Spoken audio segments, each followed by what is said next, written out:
Hi, this is Maggie. Today I'm doing a chart for Doloris Cannon. She was requested by Jen, um, along with a politician. I felt like doing the psychics today. So she, she was a hypnotist and a past life regression therapist.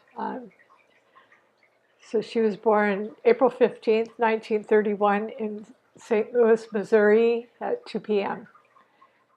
So she's a Sun in Aries, Ascendant Leo, fire, and Moon in Aries. So it's triple fire, um, fixed and cardinal. Fixed Leo, Ascendant, and cardinal Aries, which means action. It's action, impulse, um, passion, drive. Strong. Like, this woman had a very, very strong will. I can tell you that. Very strong will with triple fire. A lot of earth too, though. She's fire, air, excuse me, she has no air, fire, earth, and a little bit of water. But so yeah, she was talking to Jesus and Nostradamus through her clients. They kind of like came through when she was doing these age regressions, um, or past life regressions rather. And so yeah, Nostradamus came through and wanted to, get his quatrains right and have those written down. She was also a publisher.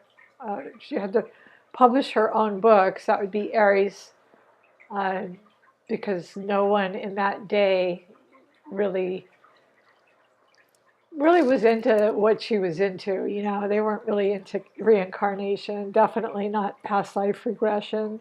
Um, and as an Aries, she was a rebel. I'm sure. They're rebellious, impulsive, headstrong, willful. So she was determined, and her Aries is in the eighth house of Scorpio. So it's a perfect fit for what she did. Just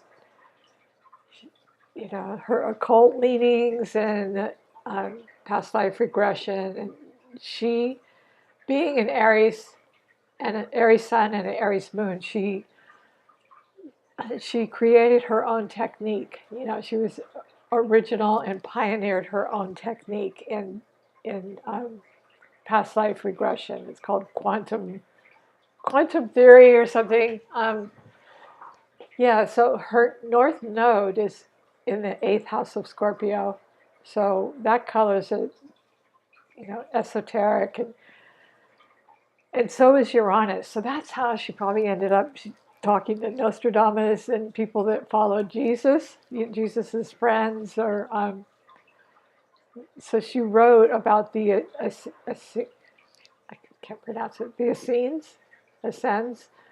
Anyway, she wrote a lot of books about her conversations, and that's definitely is Uranus and the North Node in the eighth house in Scorpio's house. Yeah, that's something really depth, really depth, occult, metaphysical, and it's squaring um, Pluto in it's squaring Pluto and Jupiter in Cancer in the 11th house. So in Cancer, because Aries squares Cancer, and it's a 90-degree challenging aspect. Um, so that just challenged her to go even deeper with her. She may have started out as a hypnotist, and just from there, just ended up going deeper and deeper with it, because Pluto would enhance her psychic intuitive skill, and Jupiter expands it. And also, she published a lot of books, so that would be Jupiter as well, who's publishing. Um, she does have Gemini and Taurus up on the MC. Mercury is up on the MC, so that's how she made her money and communication about her her technique that she invented for hypnosis. Um, yeah, so the inventiveness is Aries, and Uranus is strange, unusual, and eighth house, of course, colors it Scorpio. So That was her north node. Um, but she met with a lot of resistance for what she did at that time period, 1931. Talking to Nostradamus and Jesus's friends, and you know, yeah, reincarnation, all that kind of stuff in St. Louis, Missouri, and in 1931 was probably definitely frowned upon, and because Aries is square Saturn in Capricorn, um, she was feeling a lot of resistance from that. Um, because Saturn is the ruler of Capricorn, it's in her fifth house of what she liked to do for fun. For fun was dead serious, it was like put people under and extract the mysteries out of them, and yeah, that was her idea of fun. But she really had the outer planets, she was really using those. She had Neptune on her ascendant. That would give you sort of a ethereal look on life. Uranus, eighth house, that's totally occult, totally. And Pluto and Jupiter, 11th house, that's Aquarius's house. So yeah, and Pluto's the ruler of Scorpio, so that just expanded her intuition, her technique, because Uranus is the ruler of Aquarius, and she has that in Aries. So that's her inventiveness, and yeah, but she met with a lot of resistance, and that's the square to Saturn. People, I'm sure, rebelled, or actually, she was the rebel. Aries is always the rebel, so she rebelled against probably conventional norms, and met with resistance. The square to Saturn. So everything she has is above the IC, towards the midheaven, with the exception of Neptune on the ascendant and Saturn in Capricorn, squaring her sun. Yeah, so, anyway, she's all fire and earth, a little bit of water. But the water she uses for her depth, hypnotherapy, and past life regression. And yeah, so then she got a little mediumistic too and started talking to, Nostradamus and all that. But she has Venus in Pisces in the seventh house, and it's trining Pluto and Jupiter in Cancer. So that is intuition, heightened psychic ability, and ability to communicate with others on an intuitive level. Pluto would have them go deep, and Uranus, would expand that. And they're trining, my earring, they're trining Venus Venus in gosh, did too many charts today. Venus in Pisces. It's exalted in Pisces, but that just is what she did. She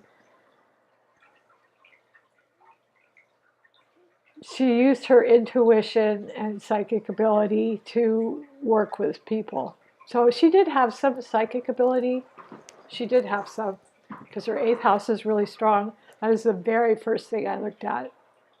Her Uranus and North Node in the eighth house in Aries. Yeah, that's that's talking to Nostradamus right there. And it's squaring Pluto and Jupiter, so that's just really getting out there with it. Um, and Venus in Pisces is a life of service to other people. So she made money, though. She made money off her technique because she does have Taurus in the midheaven. So, and Earth is all about practicality and money and material assets. So, she was a businesswoman at the same time, because she had Saturn, Capricorn, Mercury in the midheaven in Taurus. So of course, she thought about money. It's not like she was totally selfless, like Edgar Casey. Let's put it that way. and Neptune and the ascendant in Virgo. Very, very earthy, very earthy. And Neptune would probably help her to diagnose people and get extract details from them, a lot of detail, and write it down and catalog it and everything. Earth signs are very good at business and money. Um, and the water was Jupiter, Pluto, and Venus.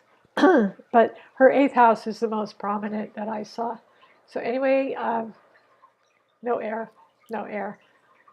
So yeah, and her 12th house Mars, helped with her secret metaphysical stuff that she was into. And